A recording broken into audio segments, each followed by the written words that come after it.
30 seconds and counting. Astronauts report it feels good. T-minus 25 seconds. 20 seconds and counting. T-minus 15 seconds. Guidance is internal. 12, 11, 10, 9. Ignition sequence starts. 6, 5, 4, 3, 2, 1, 0.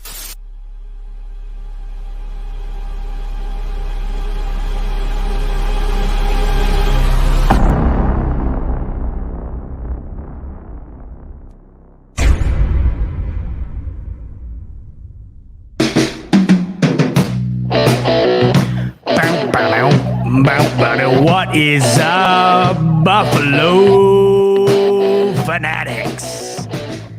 Z-Bot here with you Monday night live on the Buffalo Fanatics YouTube channel. That, of course, can only mean one thing. It's the smoke break. So glad you decided to join me on this gorgeous Monday evening. I'm looking outside. It still feels like it's mid-afternoon. Mid-70s up here in the Rock. A gorgeous day. The sun is shining. We are under 90 days till NFL football. It just keeps creeping a little bit closer and closer. And before you know it, that season is going to be here. And I think we're all in agreement here. This is just one of those seasons. It's one of those years where it's got you more excited than usual for a variety of different reasons. And knowing that it's this close, approaching mid-June now, it's exciting stuff. So real good to have you in. Lots to cover tonight. Did some math today. My old high school and middle school teachers would be proud of me because I was not a mathematician by any means. I was a big English student. I loved English. I liked history. You know, I guess it's funny. Everybody you meet who's really into like science and math, they're not particularly great at English and history. Same with those who are good at history and English. They're just not good at math and science. Weird how that works. Got to be something in the brain. But I did put on my mathematician hat today. And in doing so, I tried to figure out what is it going to take for Josh Allen to win the MVP this year. Not going to kick the show off with that, but wanted to preface the main chunk of what I'm going to be talking about tonight because it got me interested. You know, obviously, Josh Allen right now, one of, if not the front runner in Vegas for the MVP. But I think as this Bills team continued to get better in the offseason, the Super Bowl odds went up. The hype train is 100 million miles an hour down the runway right now. I think it's almost getting lost where we have Josh Allen at in regards to his career, his legacy, and how this year could potentially be his best shot at winning that MVP. So a lot to dive into within that. And we're going to figure out what exactly does Josh Allen have to do? What benchmark does he have to hit in order to win that MVP for not only himself, but the city of Buffalo? I personally think, you know, personal accolades, and I think Josh Allen would be the first to tell you, they don't mean anything really. I mean, all we care about is wins, losses, and a Super Bowl championship. But the more I think about it, the more I really do think an MVP win for Josh Allen would just be absolutely major beyond the fact that it gets to go into his collection. I just think for Buffalo in general, it would be massive. So we're going to get into that later on in the show. Rev coming in saying Z-Bot with no hat. No, it feels weird. I wear a hat everywhere. I had a wedding the other day, Saturday night, and I was nervous about going to the wedding because you can't wear a hat to a wedding, and I am not a fedora guy. If you see me in a fedora, I'm not even going to go there. I mean, if I wore a fedora, I deserve what's coming to me, and what probably is coming to me is a good old ass kicking by somebody. Well-deserved. I look like a fool in those things. I'm very particular with the hats. It's got to be a dad cap. I bend the hell out of the brim. I've gotten roasted before online from people I don't know. Like bend the rim of the hat a little bit more. I didn't know there was a limit to how much you could bend it. I can't wear a flat rim. I look like an idiot. Absolute idiot. Speaking of Rev, Rico, Poyer, they rock the flat rim and it looks fantastic. If I put the flat rim on, it looks like my head is SpongeBob's body square, scaled down on top of somebody's shoulders. It looks ridiculous. Backwards hat, I look like I'm a 6-year-old. And then anything other than the dad cap, I just look like a moron. The reason I'm not wearing a hat tonight As we pointed out last week when I was on with Rev, I've been going with the green screen behind me as opposed to the traditional background vinyl setup that I had that fell down on me 3 times a show. And the hat I had on today, of course, had green in it. And if you're familiar with how chroma keying works, if you're wearing green, it's going to be picked up by the green screen. And I mean, fill in the blank, I'd have the Buffalo Fanatics logo and a big blank space in my head, and I look like more of an idiot than I do right now. So that is why I don't have the hat on. Speaking of that wedding, by the way, I've noticed, you know what? It felt so good last week to rant about that trip that I had in the flight situation. It felt so good. And I thought to myself, you know what? Every Monday, because as we meet every Monday, you have a full week in the books, right? Before I see you again. A lot happens throughout a week. And oftentimes it's minimal, right? But those minimal things build up and they just eat at you. And it's not often that you're just pouring it out to anybody, right? I mean, you really don't often do that. One, because you get annoying after a while. You get viewed as a pessimistic person. And I'm thinking about myself. I don't like to consider myself pessimistic, but I oftentimes am able to identify the pessimism in any situation. It is an extraordinary superpower of mine. I've been compared to George Costanza in my life many a time because, as George Costanza has once said in Seinfeld, he can sense the slightest bit of human suffering. And then Jerry replies, "Are you sensing anything right now?" I can sense the slightest bit of human suffering. That's why I'm so entwined within the Bills fan base. It's almost like I'm a magnet to being able to identify the suffering, and then within that, kind of entrench myself in it. There's no better fan base throughout the last 20 years. Thank God Josh Allen has come to town. But I mean, we are no stranger to human suffering as Bills fans up until the last couple of seasons. So me and my girlfriend, we've been together for 6 years now, going on 7. And as you well know, that means wedding bells are in the distance. Everybody and their mother asks you, so when's the wedding? You're next. When's it coming up? And if you're in that situation, it's like the worst thing that anybody could possibly ask you, because we both know we're looking into it, right? I'm looking into it. She's looking into it. We're talking about it. But our relationship concerns 2 people, me and her. Outside of that, don't care what you have to say. Sorry, just really don't care. It's my relationship, especially when it comes to the wedding. What good is what you just want something to talk about, right? I mean, that's what it all comes down to. You want to look forward to the wedding or whatever. It's just incredibly freaking annoying. But as I get older here, more weddings come along. As you get older, your friends start to get married, obviously. And a good friend of mine from college just got married over the weekend. As you get older here, especially when you're in a relationship like I am, where wedding is down the line here, you go to the weddings and you almost don't go there to enjoy them, but you go there to kind of study, right? You're studying the wedding because you're picking up on what you would do and what you wouldn't do at your own wedding. It's kind of like you're going in for a trial run. You're in the back. You get to observe, right? You don't have to be entrenched within the the main theatrics of those who are in the wedding party or actually getting married. Obviously, you kind of get to sit back, relax, and take it all in, see what works and what doesn't. Now, it was a gorgeous wedding. So happy for my friend. It was beautiful. It was an outdoor wedding, the first one I've ever been to.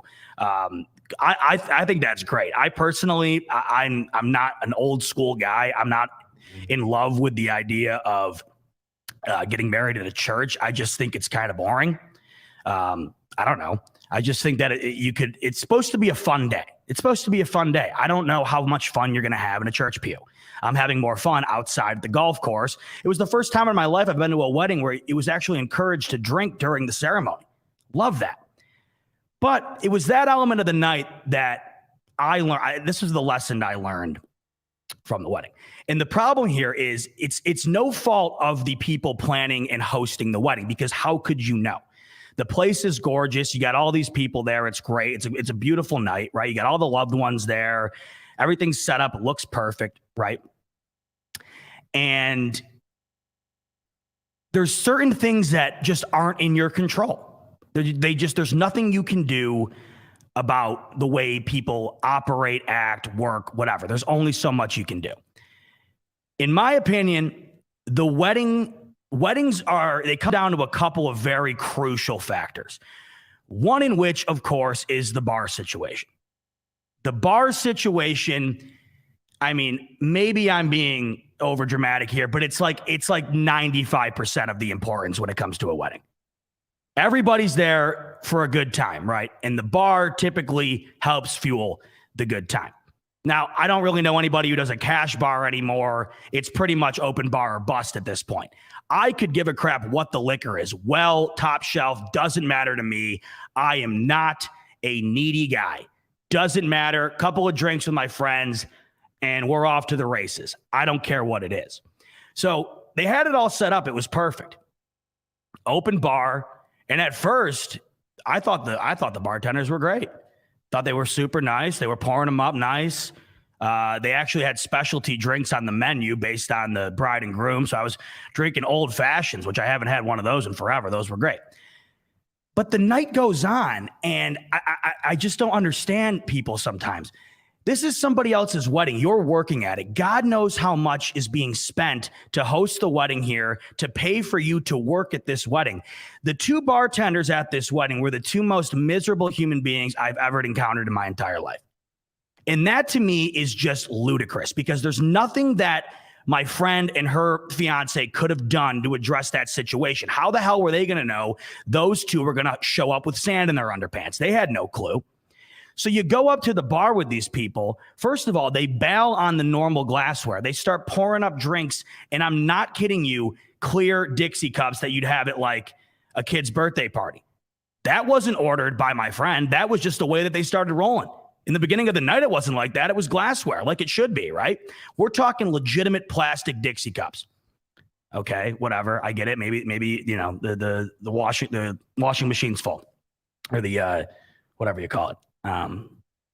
Dishwashing machine. Maybe it's full. All right, fine, whatever. I don't care what I'm drinking out of. But these people, they would pour up the drink. It would be 99.9% of the mixer, and then they'd splash it with some booze. And they got to the point where it wasn't just me kind of noticing it was everybody that I was with, including my friend who got married. I talked to her afterwards. She was well aware of this. Apparently, They had just, I don't know what it was. It was almost like somebody had told them prior to the night, like, I don't care what anybody says, you do not get rid of our alcohol. It was almost like they had to conserve it for their own well-being. And if you went up and asked for something on the rocks or like a double or something, they would flat out tell you no. And my friend, actually, she went up and asked for, she's like, what do you recommend for with tequila? And the guy just goes, I don't know. I mean, my girlfriend, Caroline, she runs a bartending service as a side gig. She does these, like, she'll go to different weddings and run it. And I couldn't imagine just like somebody hired you to do that. And it was just incredible how disrespectful these people were. And not only that, but they were not delivering on top of it. So I talked to my friend afterwards, and she even tried to like barter with them and say like, hey, I'll pay whatever is necessary to like fix the issue here, to allow to use more alcohol or whatever else. And they were like, no, we're worried about overconsumption. Overconsumption. It was impossible to overconsume.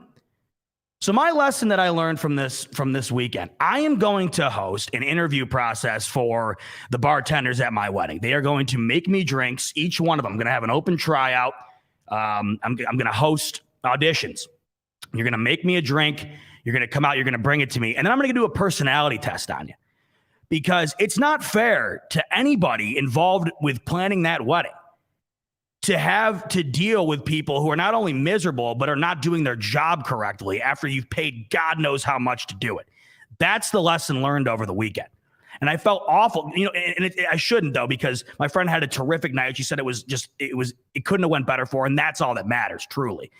But I think it's ridiculous that she had to go and try to barter with the people she already hired for the job because they weren't doing it correctly. I just think that's absurd in this day and age with how much things cost, especially a wedding. That should be the last thing that should be of concern. So that was the big lesson learned this weekend. Interview process for the bartender, personality test, maybe make them do a Wonderlic test just to see what kind of IQ they're bringing to the table, how to deal with people.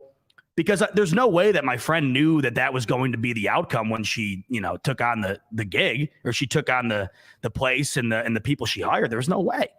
So just ridiculous. My lesson was learned over the weekend as I go forward in the pursuit of planning a wedding at some point here. I'm not in a rush, but when I do, that is going to be a vital aspect of it. Interviewing the bartenders. We're going to do a taste test. We're going to do a personality test. May the best man win. But it was a great weekend. Wedding was beautiful, gorgeous, super happy for my friend. It was great to see some old friends there. Yeah, Truth to Heart saying coming in here and I said, make them run a 40. Not a bad idea because not only were they mean and not making good drinks, they were also slower than molasses. So a 40 time might not be a bad idea. You don't want people waiting in line like you're at the bank. I mean, let's get a little pep in our step here. So that might not be a bad idea, Truth to Hearts. Maybe we'll do a 40. Maybe we'll do a cone drill or two. We'll just run them through a whole boot camp, a whole mini camp. And like I said, best man win. And whoever winds up, rising to the top, first round draft pick, you can work the bot wedding. Congrats. Must be an absolute honor. It must be the pleasure of a lifetime. So, just these little things that you pick up on that you probably wish you don't, but it's like, hey, I wouldn't have any issue with it, right? If it wasn't just dramatically obvious. My girlfriend, we're up there. Not only are they being rude, but she asks for, can I just get tequila on the rocks? No. I mean, it just makes no sense. But glad my friend had a great night. The wedding was awesome. Haven't been to a wedding in a while. Like I said, great to see people. Great to get out and kind of weddings are always a good time. Right? It's hard not to have a good time. I just learned this weekend to vet the bartenders. That's crucial. Speaking of bringing people onto a roster, hiring people, whatever the hell else, not including people that I'll hire at my wedding. I don't know if I'd hire Greg Van Roten to be my bartender, but the Bills went ahead and signed him to the offensive line today. The Bills' newest acquisition, the 8th-year offensive lineman, joins the Bills today to add even more depth to that offensive line position for the Bills. I got the bio up on Greg Van Roten here. He's coming from the Jets, and like I mentioned, he is in his 8th year in the NFL, 6'3", 305 pounds, big boy. And here's what the Bills had to say about Greg. They're saying, Greg joins the Bills in 2022 after spending the last 2 seasons with the Jets. He entered the NFL in 2012 as an undrafted free agent out of Penn with the Packers.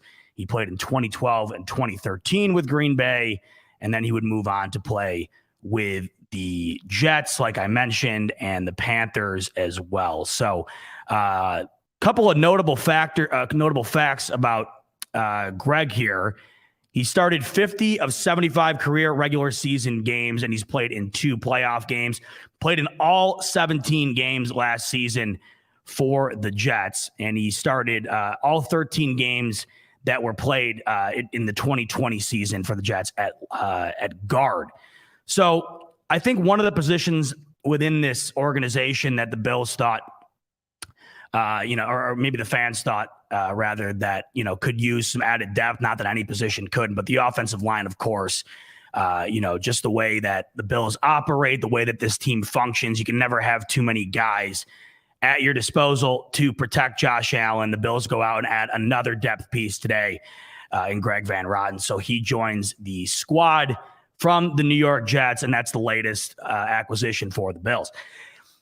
Bigger news today, and that is in regard to Jordan Poyer. It felt like as soon as Stephon Diggs re-signed his contract, because I know, I don't know if I was ever worried. It just felt like Stephon Diggs wants to be in Buffalo. Why wouldn't he? He wanted out of Minnesota for a reason. He wanted to be on a winning team with a better quarterback. That's exactly what he got in Buffalo. That's exactly what he helped build in Buffalo. So I wasn't necessarily concerned about getting that deal done, but it did take some time. And I know there were several people who were anxious and, ultimately worried that it wouldn't wind up getting done with Stephon Diggs. But of course it did, and that's in the rear view.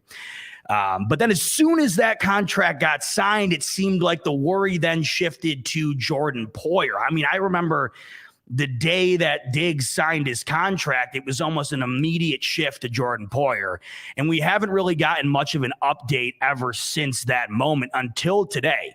So we knew that Jordan Poyer Obviously, he will become an unrestricted free agent in 2023, meaning this coming season is his last on his current contract with the Bills. And we knew going into the offseason here, and as we get further into the summer, as we move towards training camp, that Jordan Poyer was obviously demanding a new contract. And usually when players do that, they hold out of training camp. I mean, how many times have we seen that? It's almost religious at this point. If a player is in a contract position demanding a new contract, they oftentimes make it very difficult on the organization, put them in a corner, and in doing that, they wind up holding out of training camp. But today, Jordan Poyer, which is just, I mean, this is big news, truly. I mean, I don't know.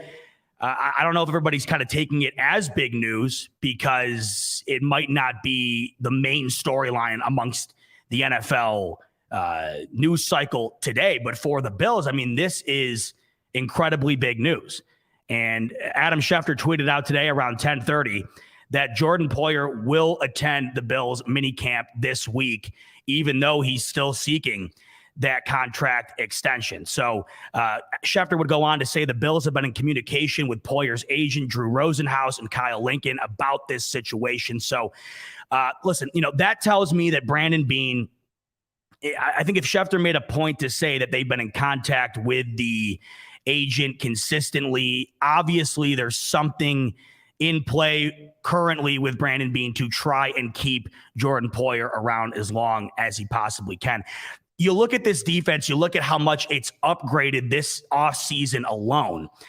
We've talked about this a million times. It ultimately comes down to how great this Bills secondary is, and it is that great due to the fact that Jordan Poyer and Micah Hyde are in the backfield. Now, those two are getting up there in age. Poyer's at 31 right now. I don't know how much longer you expect to sign him for, and we have to get used to the fact that the Bills in their current state, being as good as they are, it's not going to be a carousel of bringing every single guy back every year. It's just going to be impossible, especially when Josh Allen's contract kicks in. If Gabe Davis winds up exploding again this season, he's going to have to get paid in a couple of seasons. They're going to have to figure out what to do with Tremaine Edmonds. I mean, the list goes on and on. It is incredibly difficult to keep the players that are your core guys together. That's, of course, why this year is so crucial for the Bills to get it done, because if you look at the roster, good luck having a better team on paper than the Bills currently have right now. I mean, it's almost unarguable at this point. If you ask anybody in the know,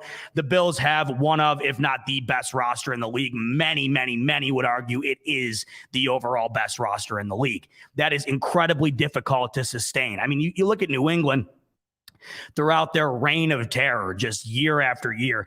It's remarkable when you look back on it, because, Brady was always the staple, so it never really felt that much different.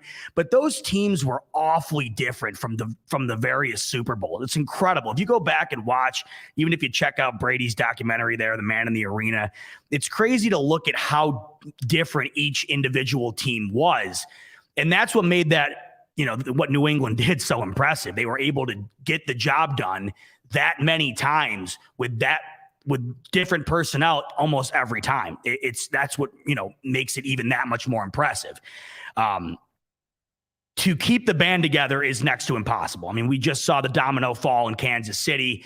It would be impossible a year or two ago to think of Patrick Mahomes without Tyreek Hill and Travis Kelce. That just seemed like the big three in the NFL. I mean, if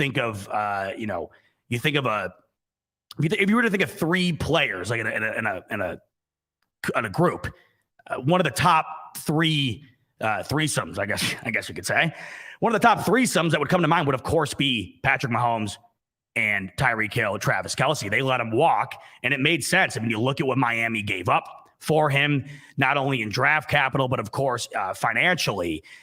It just made too much sense. You have to be able to work around the cap situation, the roster situation. And of course, when you have a quarterback like Josh Allen, like Patrick Mahomes, who are commanding top of the market money, it makes it even more difficult to be able to do that. Now, in Jordan Poyer's situation, I look at this defense and I just wonder exactly how good it would really be if Poyer and Hyde weren't the tandem in the backfield. I mean, when I think of this Bills D, those are truly the two guys I think of. They're the quarterbacks of this defense. They are the cornerstones, the veterans. And you just, you don't even want to think about what the defense would be without those two. In Jordan Poyer's particular situation, I think Brandon Beane recognizes that.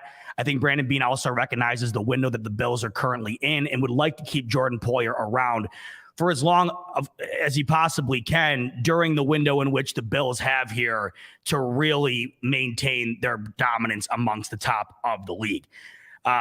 It's encouraging on both ends. It's encouraging to hear that Brandon Beane is in constant talks with Poyer's agents. It's very encouraging, even more encouraging, in my opinion, to see Poyer take the high road in a way and show up to training camp here.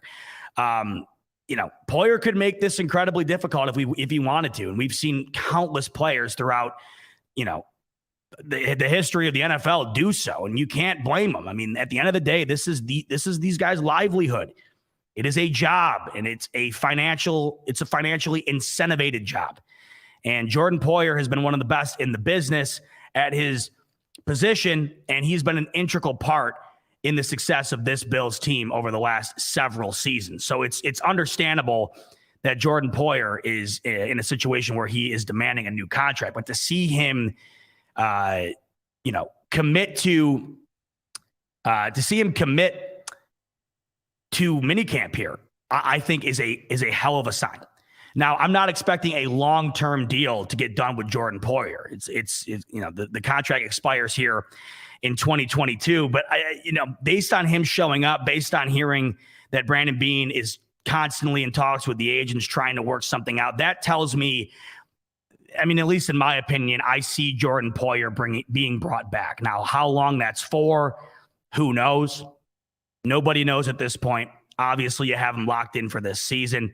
But I'm more optimistic today, much more optimistic on a deal getting done. And I look at Poyer's current situation, his age, and just the cap situation the Bills are going to find themselves in down the road here. I could see Brandon Beane trying to lock Poyer in for maybe a 2-year deal and try and keep him around for, like I said, that window in which the Bills are currently in, where it's Super Bowl or bust. And I think if you look at that window this year, I don't think it's going to get better than this particular year. But if you were to ask me what is the window size, I would say in 2 years post this year would be when you would think that window would start to shrink just based on the Bills' inability to pay everybody in sight.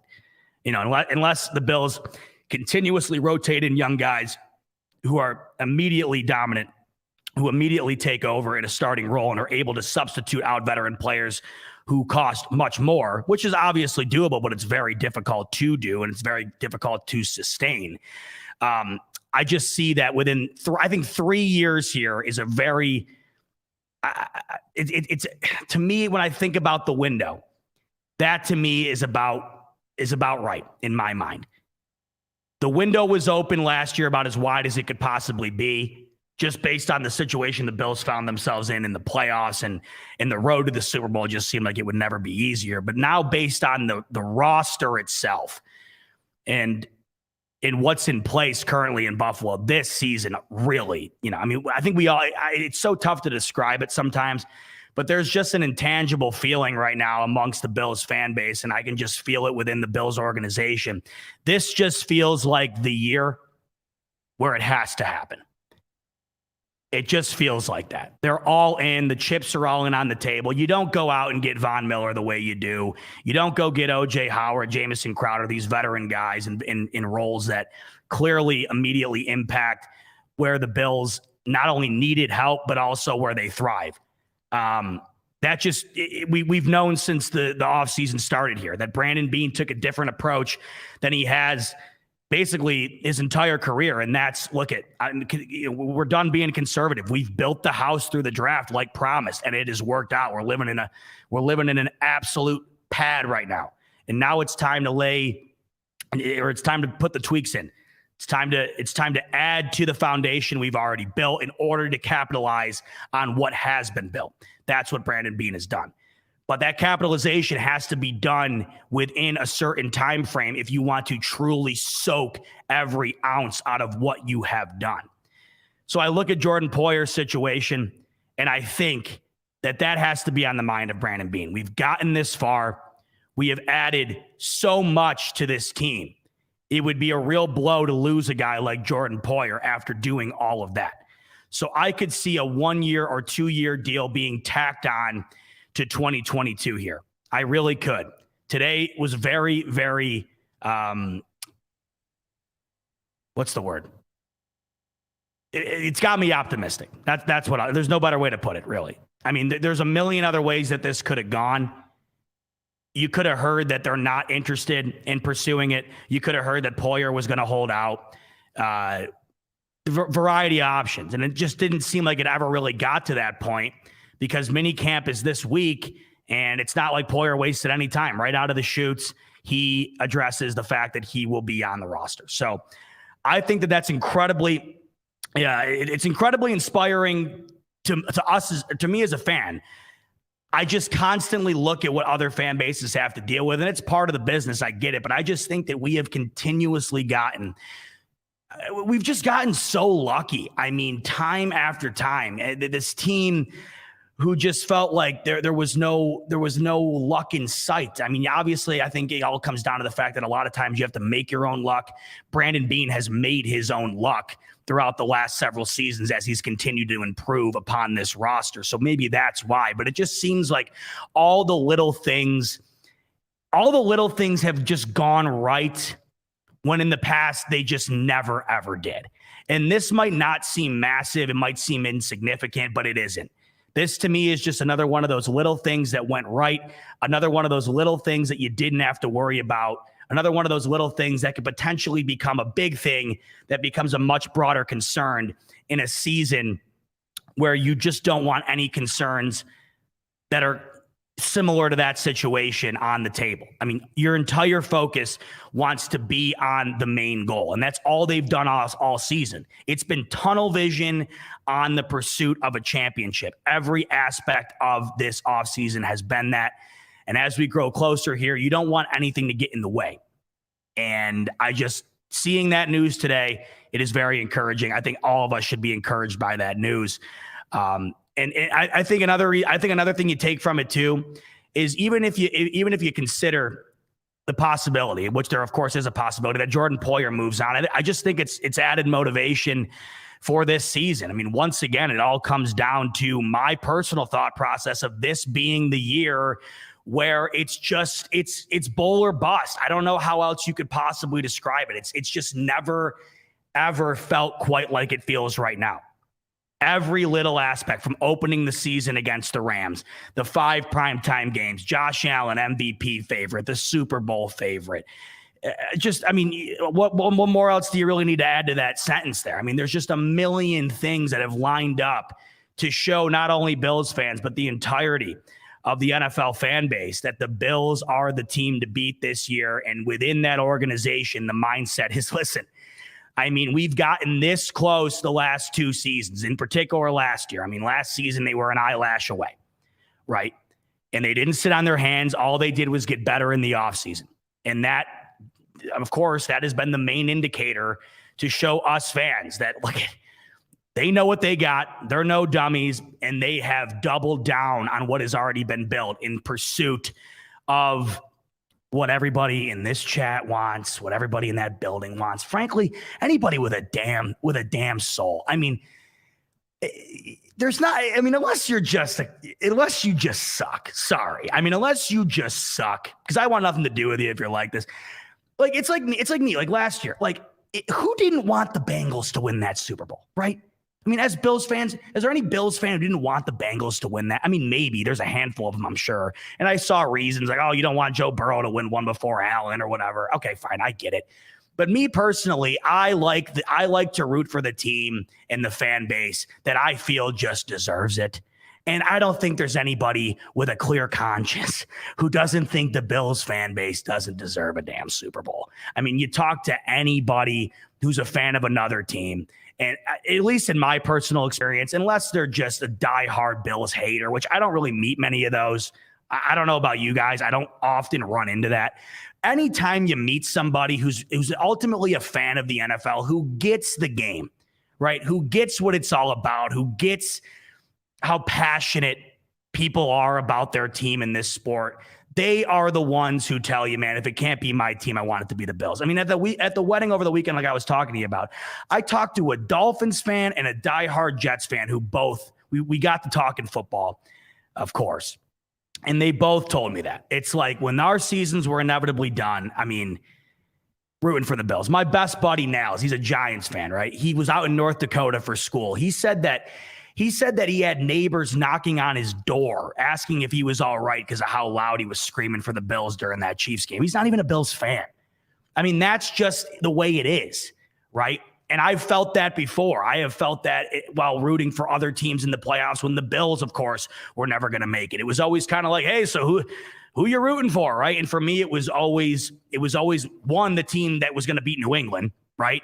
So, you know, whether it was Atlanta or, you know, whether it was Philly, like when Philly beat New England with Nick Foles. I mean, that I was as excited as any Philly fan, truly. I mean, I would just remember being in a room with, you know, everybody in that room was not a fan of New England nor the Eagles. Everybody was a fan of a different team. And you just felt like when you were in that room, every person in that room was from Philadelphia. They were wearing green with, you know, a Fly Eagles Fly flag draped over them, just going nuts. And that, to me, is what it's all about. And I think a lot of people share that sentiment. And this is the year. This is the year. And I've just never felt it more in my life outside of the fact that it's obvious that it's the year, but just based on everybody you talk to. I mean, everybody you talk to now has a comment about where the Bills are at and what the expectation is this season. And I'll tell you, it's funny.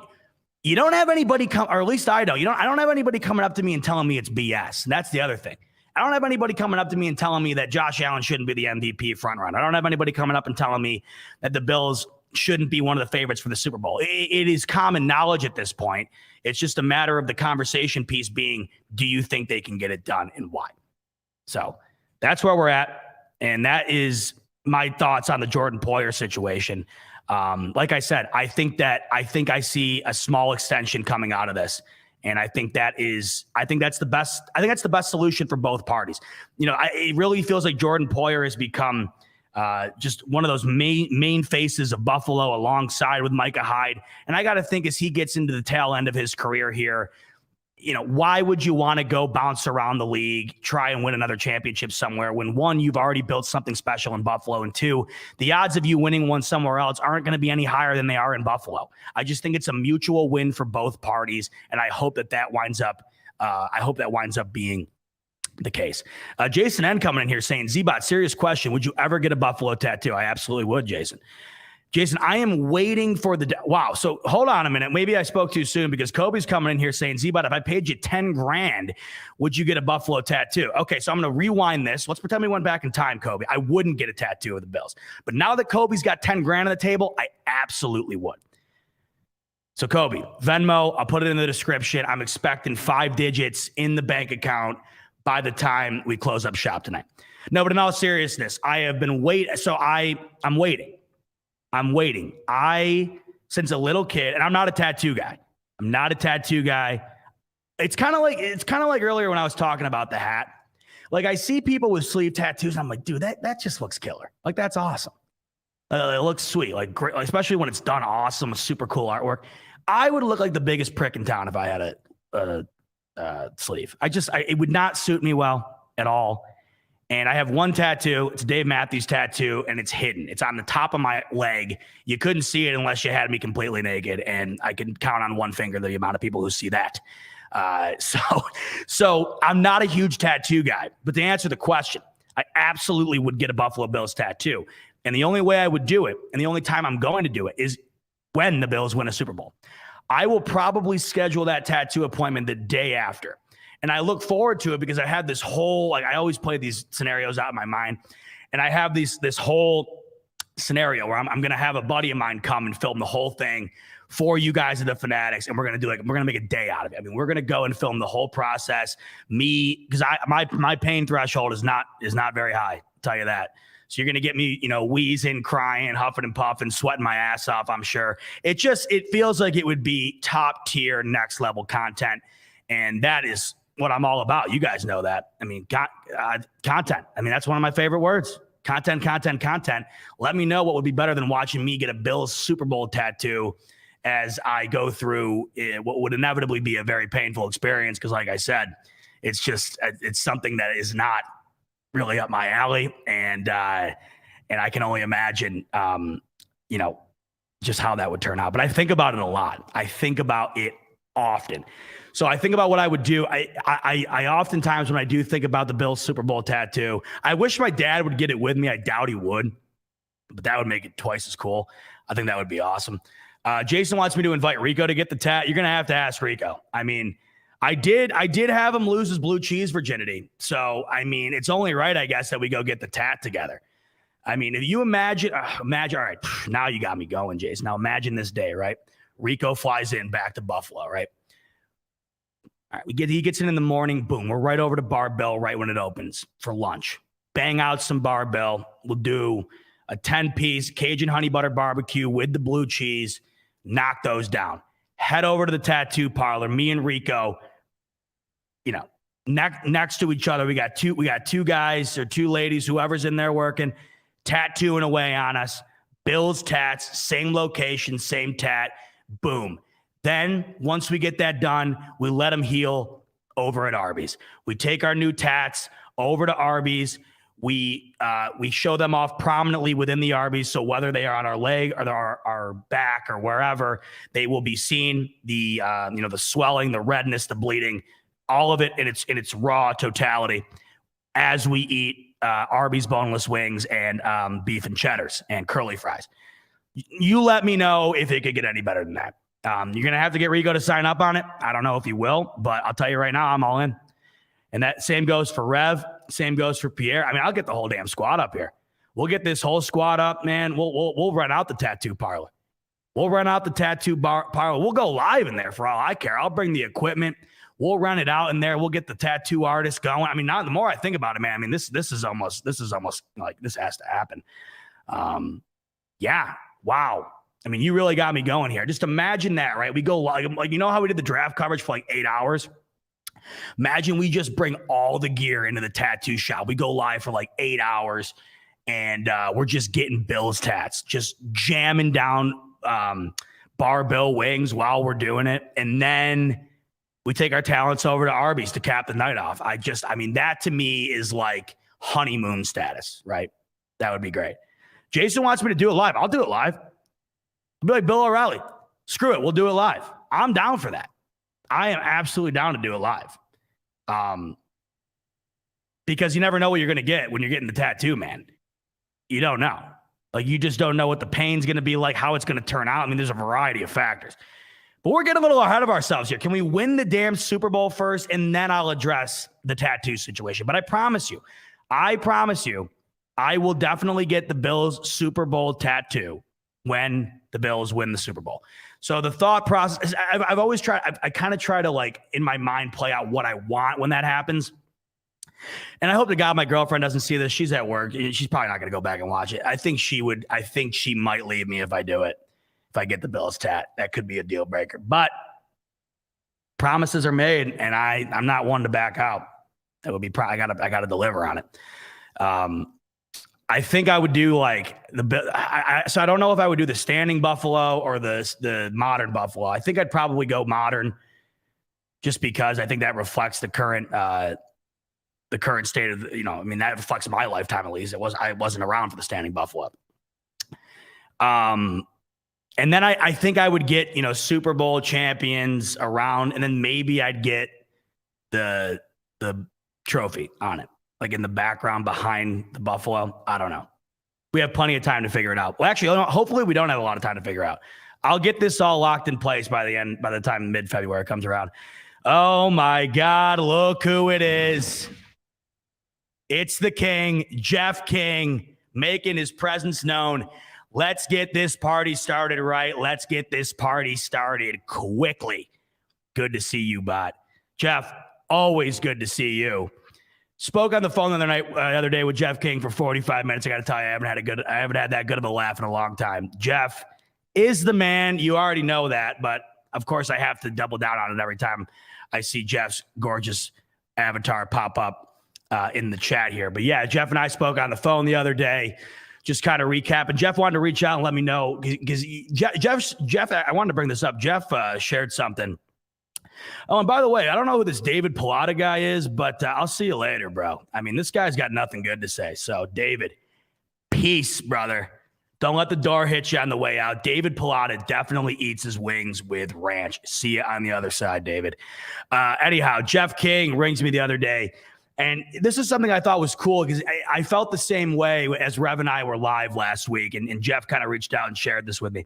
He wanted to tell me, he goes, I'm not a real sappy guy. I'm not a real mushy, emotional guy. But he said, it really hit me last week when you and Rev were kind of talking about those 3 different stories that all happened within the same week about the Bills and their culture. And it just really hit home for Jeff. He told me, being a Bills fan, seeing where we're at and seeing all the individual guys on this team within this organization that are really, just becoming role models, becoming the example within the league.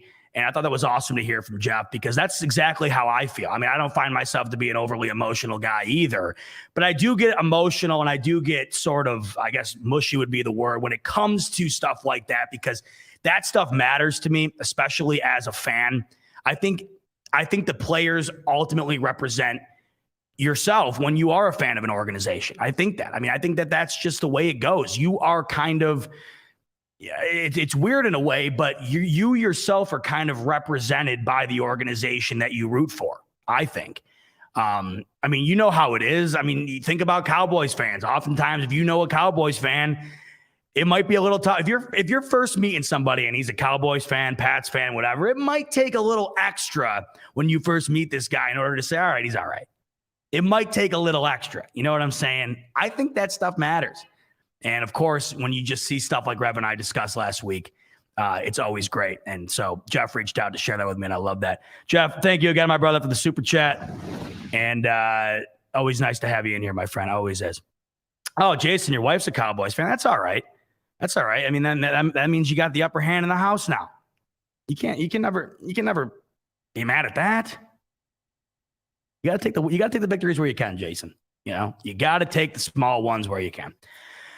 All right. So as I told you, I put my math hat on today. I mean, I really did. I busted out the calculator, the pen and pencil, or the electronic pen and pencil, if you will. I was out here making spreadsheets. Look at this. I went all the way in. So I'm thinking to myself earlier, well, I got to give credit where credit's due, actually.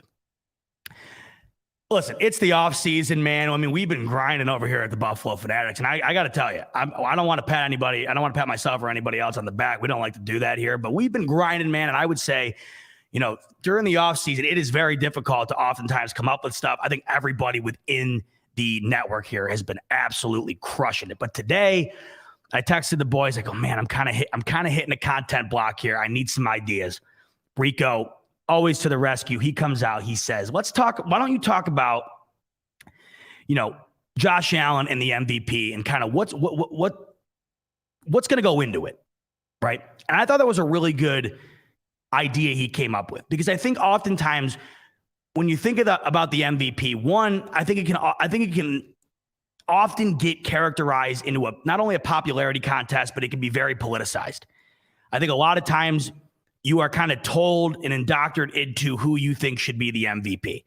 But of course, we as Bills fans, we have thought Josh Allen was MVP caliber probably the minute he leaped over the linebacker in Minnesota, right? I mean, not that we thought he was going to be an MVP, that year or the year after, but I think we all knew before anybody else. Listen, the kid, the potential is there, or at least it's there on a level times 100 than we've really ever play in Buffalo, or really in the league, right? I mean, for God's sakes, have you really ever seen anything like it? When he did that, it was like stop what you're doing. Where were you when Josh Allen leaped over that dude in Minnesota, right? I'll never forget where I was.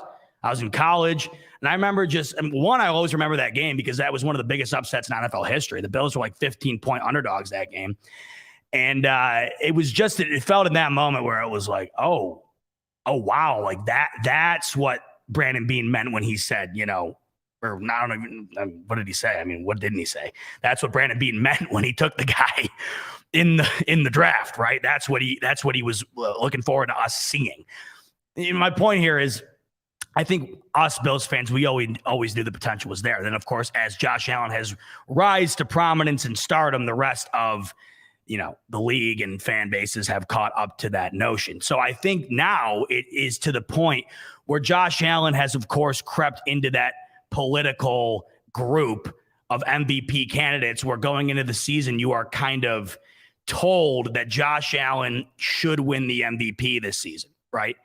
I mean, that is the betting favorite currently, and I don't think anybody out there wouldn't have Josh Allen in their top 3 when it comes to considering who wins the MVP this season.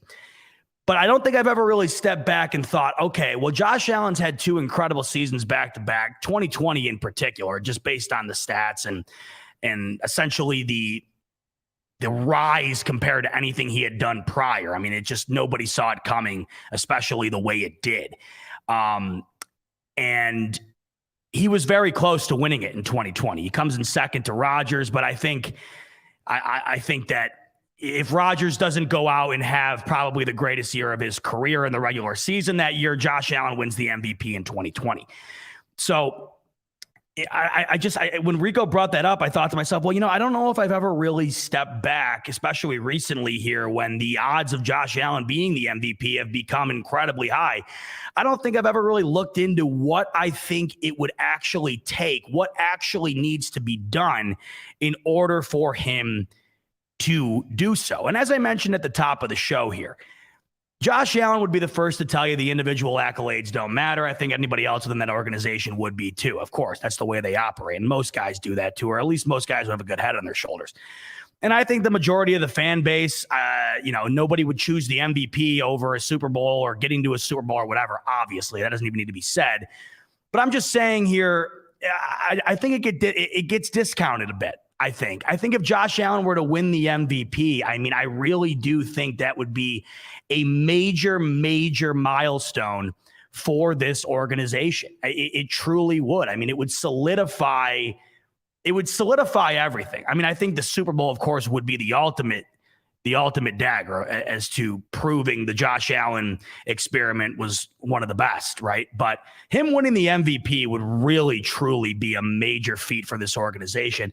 And let's face it, back to the political aspect of things, there's nothing more politicized than the Hall of Fame. And I don't want to get into that talk right now because it's far, far, far too early. But as you look down the line, as you look at the legacy of players, these things matter, unfortunately. Sometimes I don't think they should, depending on the player.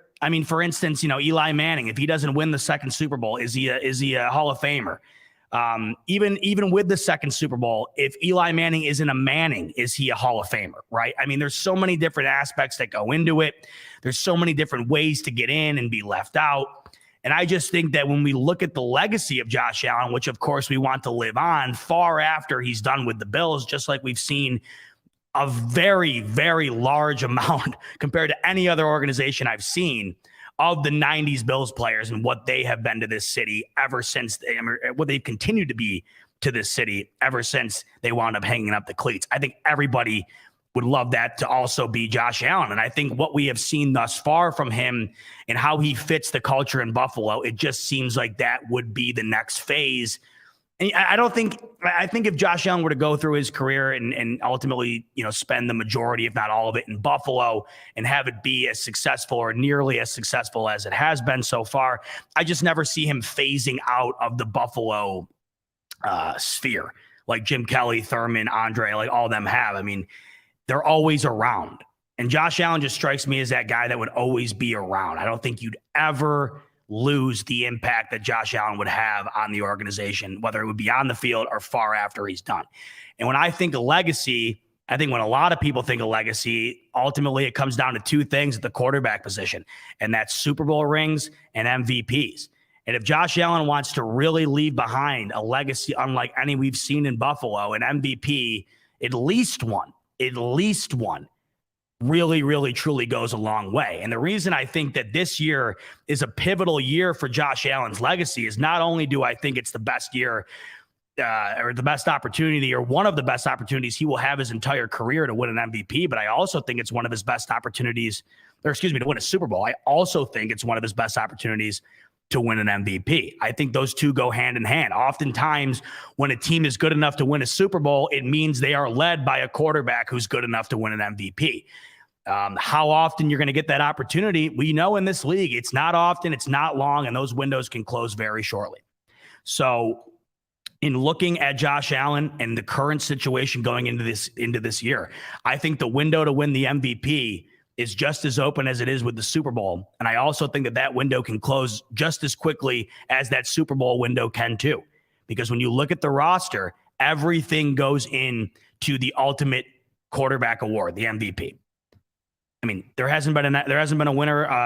Adrian Peterson in 2012 was the last player to win the MVP that wasn't a quarterback. It's a quarterback award. We all know that.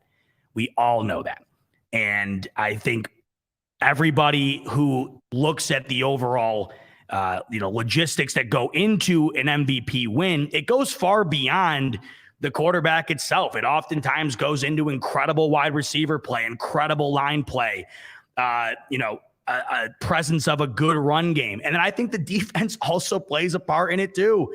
I mean, because the defense, if they wind up dominating, that can often lead to additional wins that you wouldn't have if your defense was subpar, but they still had the offense that they did.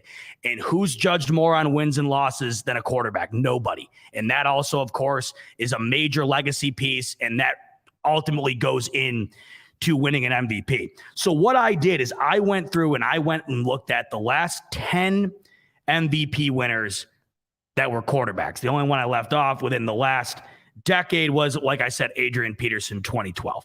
So we had Rodgers in 21, Rodgers in 2020, Lamar in 19, Mahomes in 18, Brady in 17, Matt Ryan in 16, Cam Newton in 15, Rodgers in 14, Peyton Manning in 13, and Rodgers in 11. In doing this, man, it really brings to light just the type of career Aaron Rodgers had over the last decade. Good God.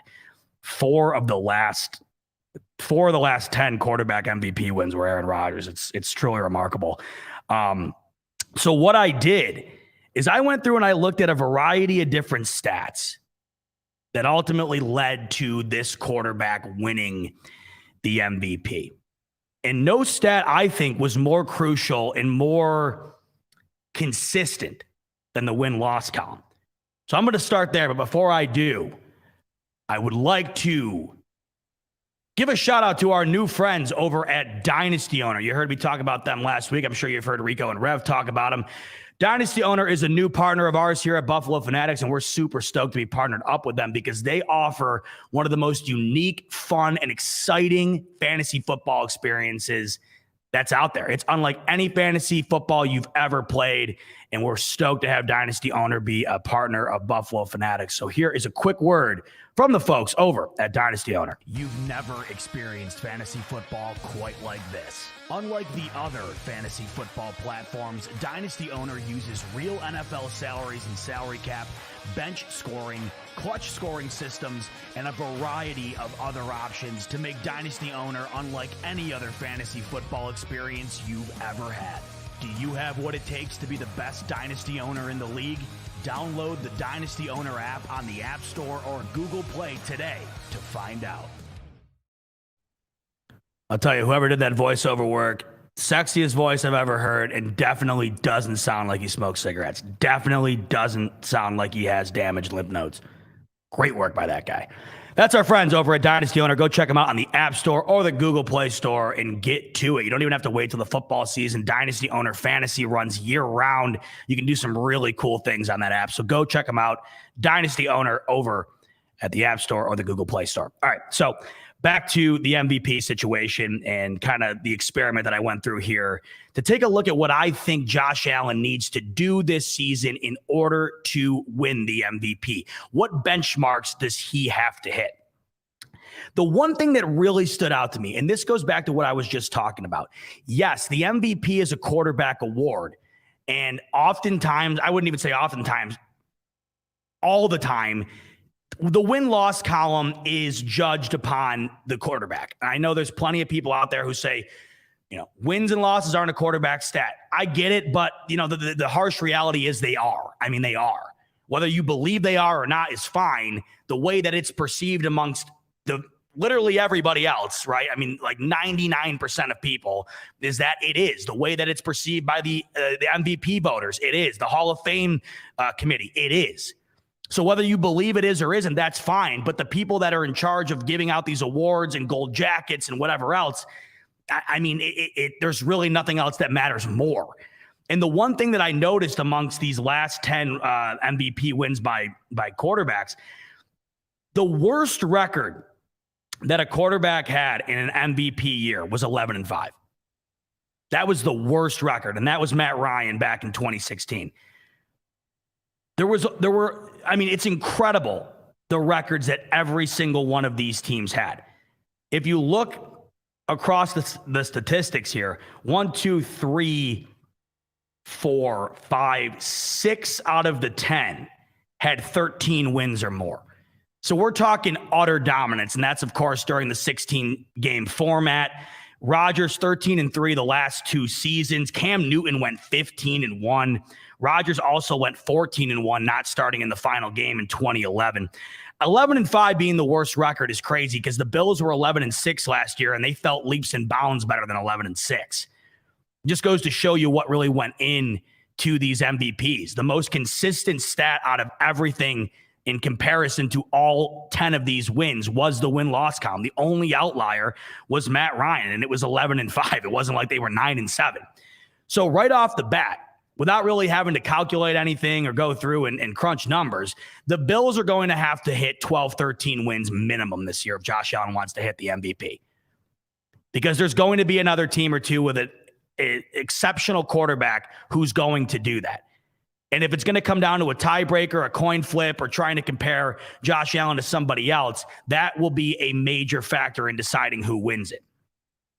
So what I did is I went through and I not only looked at the record, because I think that, of course, plays a major factor amongst the voters in the landscape of the NFL, but I went back and looked at the major stat categories amongst the quarterback position. So I looked at the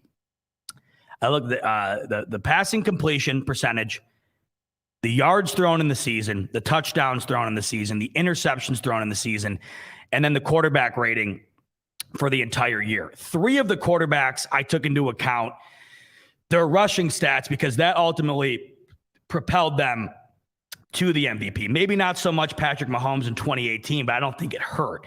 But of course, Cam Newton and Lamar Jackson, they don't win the MVP in their respective seasons if they don't have the rushing yards that they do. Cam Newton in 2015, he had 636 rush yards, 10 touchdowns. And Lamar Jackson, as we know, in 2019, one of the all-time great performances on the ground that we'll ever see by a quarterback, 1,206 yards and 7 touchdowns. Lamar doesn't win that MVP, of course, if it's not for what he did on the ground. So I factored in for those 3. Mahomes went for 272 and 2 touchdowns in 18. But I just think that out of all these quarterbacks like Brady, Matt Ryan, Rodgers, Manning, they were not winning the MVP based on their ability to move. They were strictly winning it based on their pocket presence. Mahomes' ability to move factors into his ability to win an MVP. It absolutely does, because he's one of the more mobile quarterbacks in the league, one of the most shifty, and he's one of the best of all time in being able to get out of the pocket and extend the play. So that factors in. So I went through and I looked at those stats that I just mentioned, and I added them all up and averaged them out to see amongst the last 10 MVP winners what the average number was for each one of those statistics. So let's take a look at what those were. So the average record for an MVP winner was 12.9 wins, 3.2 losses. So round up, the average record for an MVP quarterback was 13-3. I should have prefaced this. I also went back and averaged Josh Allen's 2 best seasons, 2020 and 2021. So what I did is I'm trying to compare the statistics that were the average of the last 10 MVP winners that were quarterbacks, weigh that against what Josh Allen's averages were over the last 2 seasons, and then see what the differences were between the two and what Josh Allen will have to bump up in order to hit the average that these MVPs wound up having that won them the award. So Josh Allen's average record over the last 2 seasons was 12 and 4.5 games. So if we're looking at that, Josh Allen is going to have to hit, like I had mentioned a little bit ago, 12 to 13 wins minimum. But now with the 17-game format, you might even have to consider a 14-game or 14-win record, depending on what everybody else does. I just think that the win-loss column is a major differentiator between Josh Allen and another guy who has an extraordinary season. That could really come down to it. Also, that winds up factoring in with the 1 seed, and a quarterback who leads his team to the 1 seed in the bye definitely has a better chance of winning the MVP than somebody who didn't. So Josh Allen's average record over the last 2 seasons, 12 wins, 4.5 losses. So if you look at the averages there, Josh Allen would need to bump his record up a game and bump his losses down a game. So he'd have to win an additional game, lose an additional game, or not lose an additional game. The average quarterback completion percentage was 68.3%. Josh Allen's average completion percentage over the last 2 seasons. I misspoke. I got all these numbers down here. So the average completion percentage over the last 10 MVP awards was 66.9%. Josh Allen's completion percentage over the last 2 seasons was 66.25%. So Josh Allen, he's right on the nose of completion percentage when it comes to the average stat that an MVP winning quarterback had. He'd only have to bump up his completion percentage by 0.65. So that's a wash. Josh Allen, if he just continues to complete the ball at the pace he's already at, that will do just fine when it comes to MVP caliber statistics. If we're looking at average yards, the average yards thrown in a season for an MVP winning quarterback was 4,449. Josh Allen's average yards per year over the last 2 seasons was 4,475. So Josh Allen is in a surplus of 26 yards over the average per year. So right off the bat here, early on, you can tell there's a theme here. And the theme is Josh Allen is about an eyelash away in almost every category. He needs to win an additional game. His completion percentage is near identical to the MVP standard. His yards per game or his yards per year are above the MVP standard. Okay, so here's where things get to fluctuating a bit. And I think that what I notice in this is the one thing that needs to change the most. His average touchdowns per year through the air, 36.5. The average touchdown through the air for an MVP winning quarterback over the last 10 was 41.4. Now, when you look at the interception to touchdown ratio, the average interceptions thrown in a season was 7.3 interceptions in a year. Josh Allen over the last 2 seasons has thrown 12.5 interceptions per season, 15 a season ago and 10 the year prior. Now, I went back and looked. There was only one quarterback over the last 10 MVP awards that threw more than 10 interceptions and won the MVP. And that was Patrick Mahomes in 2018. And the reason he won the MVP with that stat line in the interception category is because he threw 50 touchdowns. So the ratio wound up averaging out. That was the second most touchdowns thrown amongst those 10 MVP winners. The most was Peyton Manning with the Broncos back in 2013. So Mahomes had an unbelievable year scoring the ball. And even though he had the most interceptions, it wound up averaging out, like I said, because, 50 touchdowns, if you're throwing 12 interceptions, whatever. Who cares? So Josh Allen right now, he's a half interception above the highest amount of interceptions that were thrown where an MVP was still won. So what that says is Josh Allen is going to have to eliminate the turnovers compared to the MVP standard. And we know that Josh Allen, even still, and he's gotten incredibly improved in this department. But there were games last year. I know one that comes to mind is the Atlanta Falcons game where there was just meltdowns, just turnover-oriented meltdowns. And if you're going to win an MVP, that really can't happen. I mean, you might be able to get away with one. There were a couple last year. The other one that I can think of is Jacksonville. I can't remember how many turnovers were in the game, but just Josh Allen couldn't move the ball to save his life against Jacksonville. You're only going to be able to have one blunder like that if you're going to want to win the MVP. So he's about 5 interceptions over the average, nearly double. So that was the most glaring aspect that I think needs to be addressed if Josh Allen is going to win the MVP. He's going to have to swap out about 5 interceptions for 5 additional touchdowns to hit both those averages. So amongst everything here, the one thing that I think really needs to be dialed back is the interceptions. But that's only when we're talking about the pursuit of an MVP. When I think about Josh Allen, I think that the interceptions, and at least the way he throws them, it just might be baked into the way he plays the game. You know, Aaron Rodgers plays a style of football that's very MVP friendly because it's very statistically oriented. I mean, nobody's better at throwing the ball away in the history of the game than Aaron Rodgers. If the play collapses, he's the type of guy who would throw the ball away a second after the ball is snapped. He does not throw interceptions. Aaron Rodgers in his 4 MVP seasons, 4 picks, 5 picks, 5 picks. The most he ever threw was 6 picks. So, but Aaron Rodgers plays a very different type of game. It's very calculated. It's very rhythmic, and it's very careful. Josh Allen isn't like that, but it's also what makes Josh Allen great, because one of those throws that is off the back foot running away that's insane that winds up going for a touchdown can also wind up going for an interception. That was always the argument, the talking point with Brett Favre, because Brett Favre would throw a ludicrous amount of interceptions, but he'd also throw touchdowns at a rate that no one had really ever seen before. And that's why he was an MVP quarterback back in his day. So I look at that and I wonder, yes, you're going to need to dial back the interceptions if you want to be MVP caliber, but you might not have to if you wind up overcompensating those turnovers based on the fact that your insane, incredibly impressive extend the play style of play winds up also resulting in a handful of extra touchdowns as well. Those might negate out. But like I mentioned, that was the one thing that definitely seemed to be the biggest outlier compared to the averages based on the other 10 MVP winners.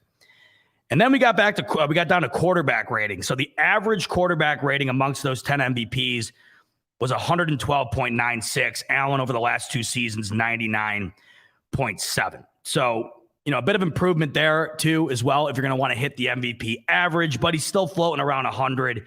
And I mean, obviously in this day and age, that's kind of the benchmark. You want to be floating around there. But the MVP caliber really was it was like 111 or higher. I mean, it really was.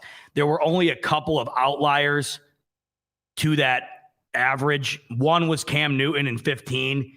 He was the only MVP winner of the 10 to have a quarterback rating under 100, but he also ran for 636 yards and 10 touchdowns. But that also plays in the favor of Josh Allen, right? Because Josh Allen might not have as high of a quarterback rating, but he could also supplement that lack of a high 110 quarterback rating with impressive ground stats, which we have seen. So if Josh Allen, this is basically the conclusion I've come to, because I don't think that quarterback rating, to me, I mean, that's just, like I said, that's why Aaron Rodgers that's why he has 4 MVPs in the last 10 quarterback won MVPs, because he just plays that style of game that is so statistically friendly that when you look at at the end of the season, when you look at the ledger and his stats, it's almost impossible to not give it to him. I mean, all 4 of his MVPs were over 111 quarterback rating. The lowest was 111.9. And back in 2011, he had the highest amongst all 10 of these winners with 122.5 quarterback rating.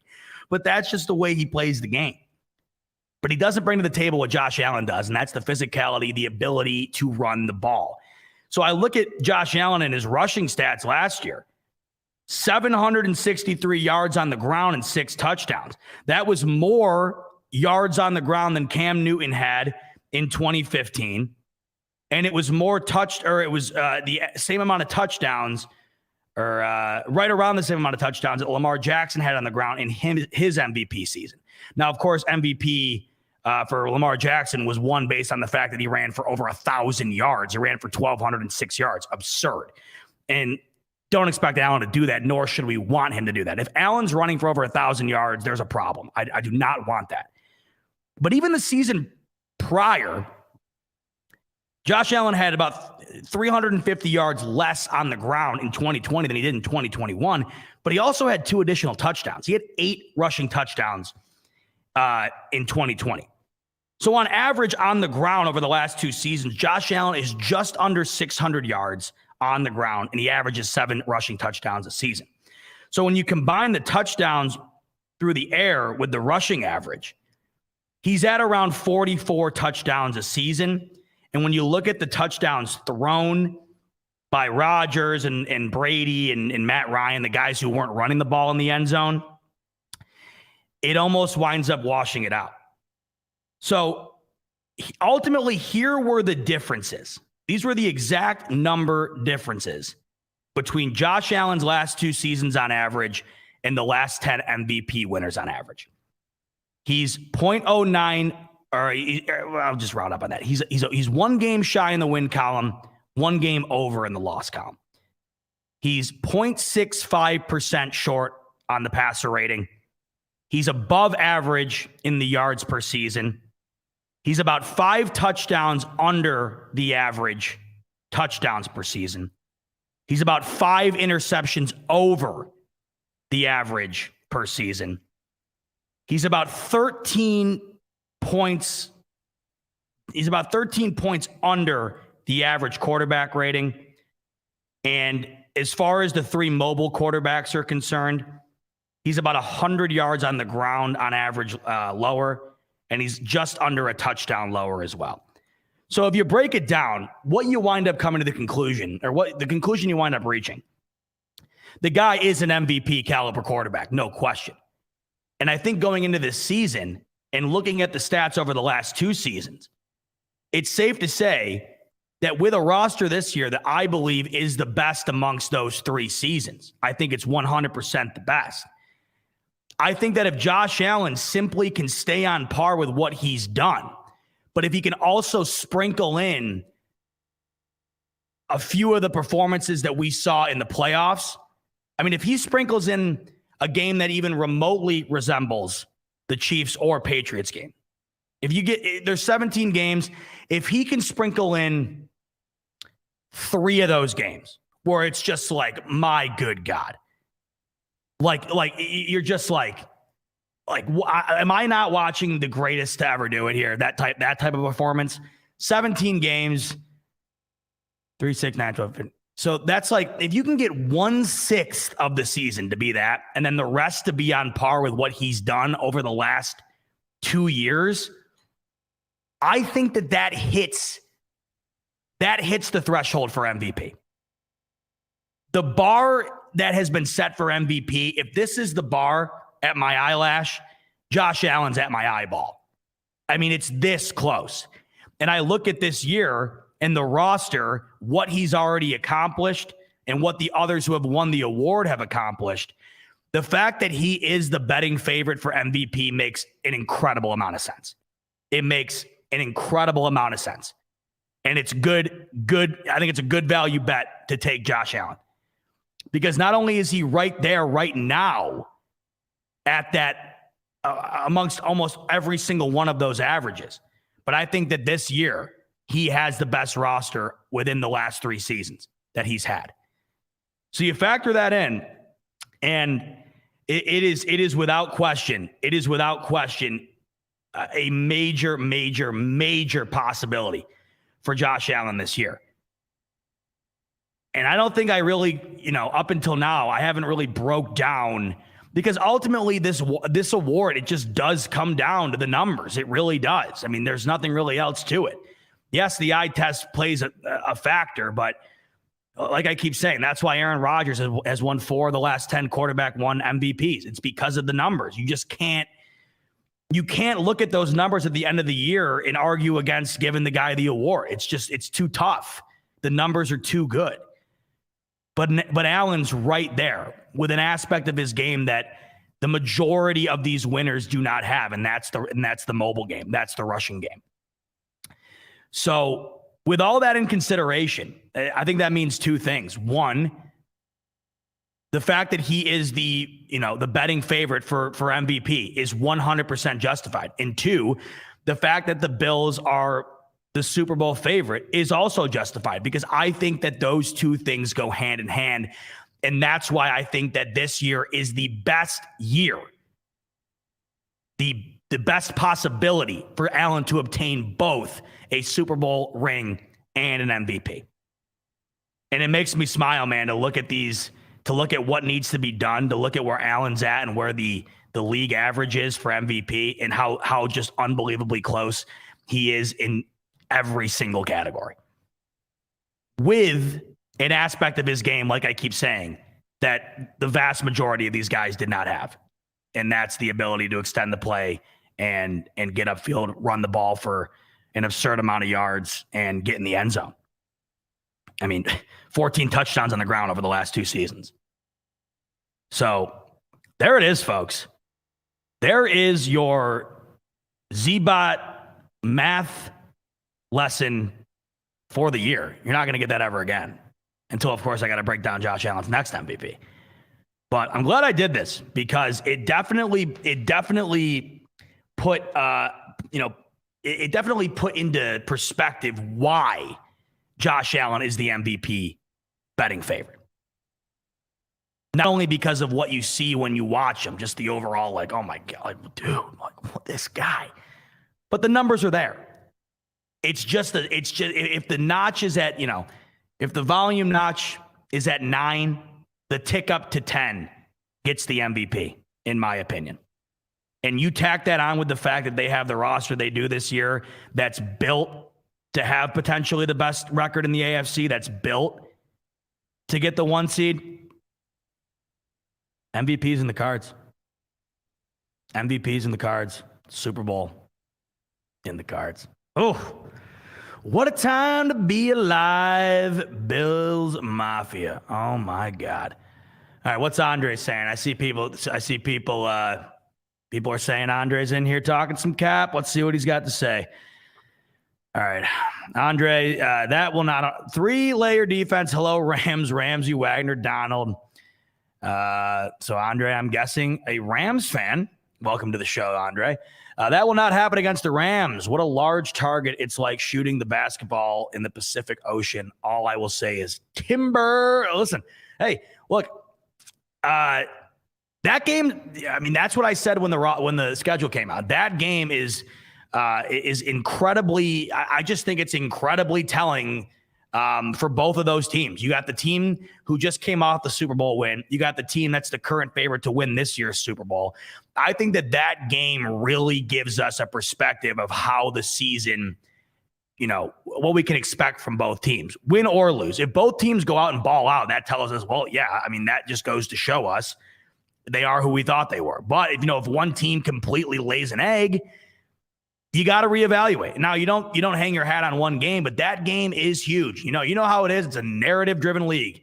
And the stories that come out after that game, if one team lays an egg, it will be, oh, well, either, wow, Rams really collapsed after winning it all. Are they going to be the same again? Or, wow, did we have the Bills? Did we overthink the Bills this season? You know how it is. That game's huge. And, yeah, the Rams have an incredible defense. That's why if Josh Allen does go out and have a great performance, you understand why he's the MVP favorite. And if the Rams go out and have a great performance, I also think that a guy like Matthew Stafford could definitely be in the running for that award as well. I absolutely do.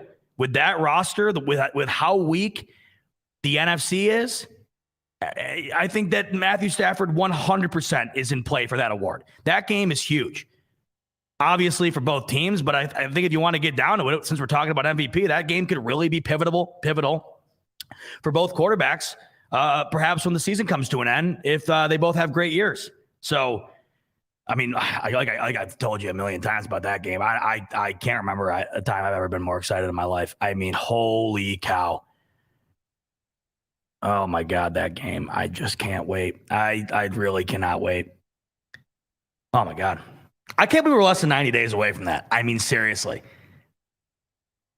The fact that it's down to double digits now is just like, to me, the nice thing about where we're at right now in the year, like mid-June here, is this time of year always just seems to absolutely fly. Like, because of the summer and the weather and whatever else. It's just, I don't know what it is about this time of year, but it always seems to go fast. And everybody always, I feel like, complains that the summer's never long enough. But the beauty of that is when the summer ends, the season's here. Like, that's the beauty of it. Like, as soon as the summer's coming to an end, there's the season. And the Bills are the team to kick it off. I can't wait. And that, of course, will be the night that we wind up making, or the Bills rather, wind up making the pursuit towards that championship. And Josh Allen winds up starting his MVP campaign. So we shall see. But the numbers are right here, folks. And what I'll do is I'm going to go on Twitter and I'm going to post all these numbers that I wound up coming up with, just so that if you ever want to go and look at the exact numbers visually, because I know I'm more of a visual guy myself, then I'll have them over there for you so you can go take a look and kind of really see the differences between where Josh Allen currently is on average, where the MVPs were, and what Josh Allen will have to do to hit those averages to potentially win the MVP. So good stuff. All right. A Monday night, another one in the books. God, is the series 2-2 tonight? Yeah, I think it is. Warriors, Celtics, 2-2. I think that probably that tip at 9. I'm like casually following that. It's a good series. I like. Oh wow, good God, Golden State up 20-8 in the first quarter. But you know what? The NBA, you could be up 40-0 in the first quarter. It doesn't matter. It's insane how the NBA works. But I'm gonna go watch that. So that's what I'm gonna do tonight. I'm off to do that. Back in the same place as I am right now with you next week, Monday night, 8 p.m. right here on the Buffalo Fanatics YouTube channel. And I look forward to you joining me again then. But do not go far the rest of the week here on the Buffalo Fanatics YouTube channel. We got Rico, of course, as he always does his thing right here on the channel. But the new electrifying program that our main man Rev has brought to the lineup is an absolute must-see. If you don't already know, here is your reminder. Rev is live now Thursday nights. So we're basically giving you something every night of the week, and the Thursday night slot is now filled up by my main man Rev, and that's a must watch. So you got tonight, Rico tomorrow, Wednesday, take a little bit of a break, not a smoke break, but a break, and then hit it up with my man Rev. And then I think Rico does it on Friday. And then, you're just jam-packed. So get all that into before the next smoke break. All righty. Until then, have a great week. Enjoy the rest of the Fanatics content coming your way this week. And I will see you right here again next Monday. And as always, baby, go Bills. Do. Can't find my thumbnail. There it is.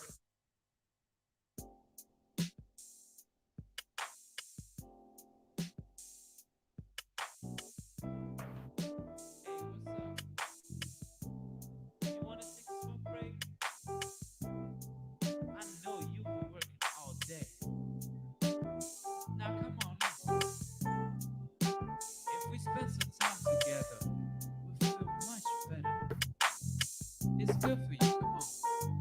We'll think of another place. Come with me. Let's have a smoke break.